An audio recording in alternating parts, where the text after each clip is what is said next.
अस्सलाम वालेकुम दोस्तों, आज हम बात करेंगे newly diagnosed type 2 diabetic patients के बारे में जिनकी उम्र 35 से और 45 के दरमियान होती हैं। वो उनके ख़ानदान में पहले से कोई शुगर का मरीज़ भी होता है, वो उनसे मिलते भी रहते हैं, उनको देखते भी रहते हैं और बाज़ औक़ात उनका करीबी रिश्तेदार जो उनके घर में होता है, डायबिटिक होता है, उसके इलाज में भी वो अपना हिस्सा डालते रहते हैं। तो ऐसे पेशेंट जो जब न्यूली डायग्नोज होते हैं, जब उनको पता चलता है पहली दफ़ा डॉक्टर से चेकअप करवाने के बाद कि उनको टाइप 2 डायबिटीज़ हो गई है, तो ये वो लोग होते हैं जो हाईली प्रोडक्टिव होते हैं और मिडिल एज में इनको डायबिटीज़ का सामना करना पड़ता है। तो ऐसे लोग शुरू में जैसे ही उनको पता चलता है डायबिटीज़ का, दो तरह की स्टेजेस से गुज़रते हैं। पहली स्टेज जो है, और ये स्टेजेस साइकोलॉजिकल होती है, इसका बीमारी से, पैथोलॉजी से या डिज़ीज़ से या इलनेस से कोई साइंटिफिक वजह नहीं है। इसकी एक साइकोलॉजिकल वजह होती है और साइकोलॉजिकल स्टेजेस होती हैं।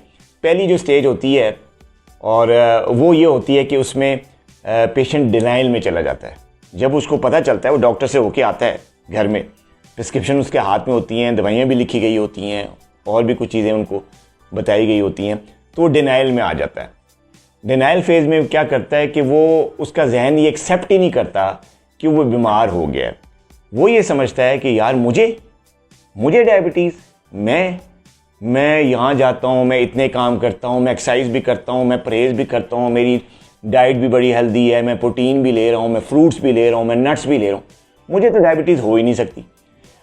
इसके बैकग्राउंड में कुछ ऐसी पिक्चर्स होती हैं जैसे इनकी वालदा, वालिद, कोई रिश्तेदार घर में अगर वो इलाज करवा रहा होता है, उसको डायबिटीज़ होती है, या उनके रिश्तेदार में कोई डायबिटिक पेशेंट ये देख चुका होता है, तो ये उसका ख्याल भी दिल में लाता है कि यार वो तो इंसुलिन लगा रहा है, या वो तो दवाइयाँ ले रहा है, परहेज़ भी उसको इतना करना पड़ता है, तो मैं ऐसा सब कुछ क्यों करूँगा।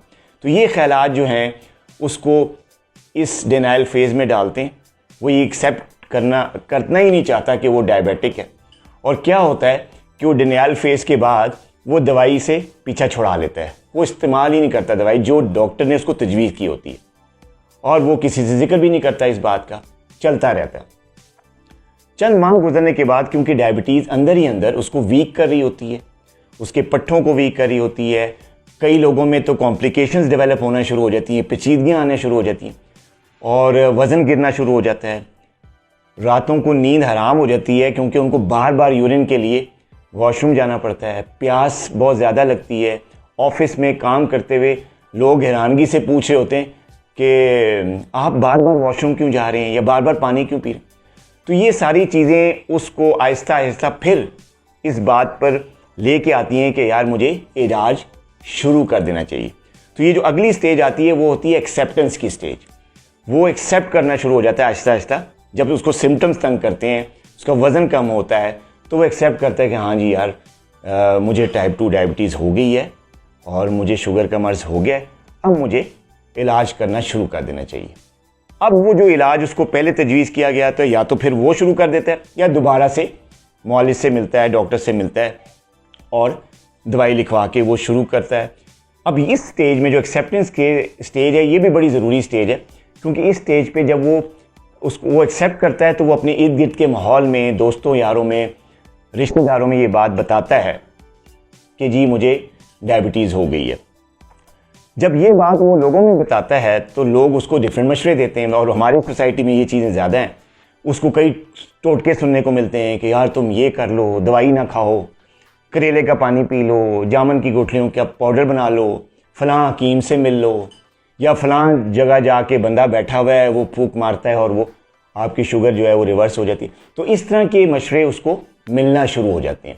कई लोग उसको ये भी कहते हैं कि यार फ़लाँ जो है वो शख्स जो है आपको खुराक के मशवरे दे रहा है, डाइट से कंट्रोल करवाए। तो मतलब इस तरह के टोटके उसको सुनने को मिलते हैं और उसको लोग अब डिनाइल में इलाज की वजह से डालना शुरू कर देते हैं कि भाई तुम ये ना करो, ये कर लो, इलाज की ज़रूरत नहीं है, या दवाइयाँ बड़ी साइड इफ़ेक्ट।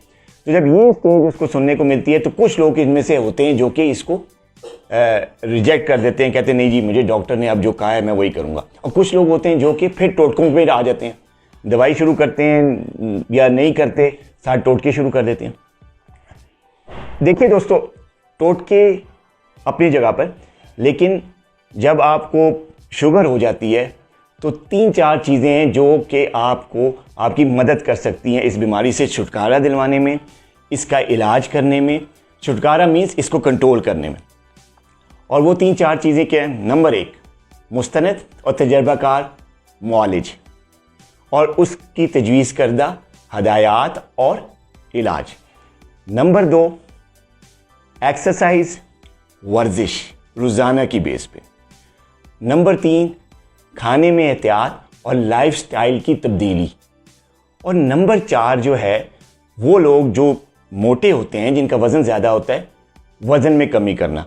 तो ये चंद चीज़ें ऐसी हैं जो कि आपको इस बीमारी से कंट्रोल करने में हेल्प करती हैं। कोई टोटका, कोई और चीज़ आपको इस बीमारी से छुटकारा नहीं दिला सकती। सिर्फ दवाई, मुस्तनद डॉक्टर, लाइफस्टाइल, वज़न में कमी और जो दूसरी गलत किस्म की जो आदत हैं, जैसे सिगरेट नोशी, रात को जो है लेट जागना, स्ट्रेस, ये चीज़ें जो हैं इनसे छुटकारा। तो ये वो चीज़ें हैं जिनसे आप अपनी डायबिटीज़ को मैनेज कर सकते हैं और आप सेहतमंद रह सकते हैं। अपना बहुत ख्याल रखिएगा। अल्लाह हाफिज़।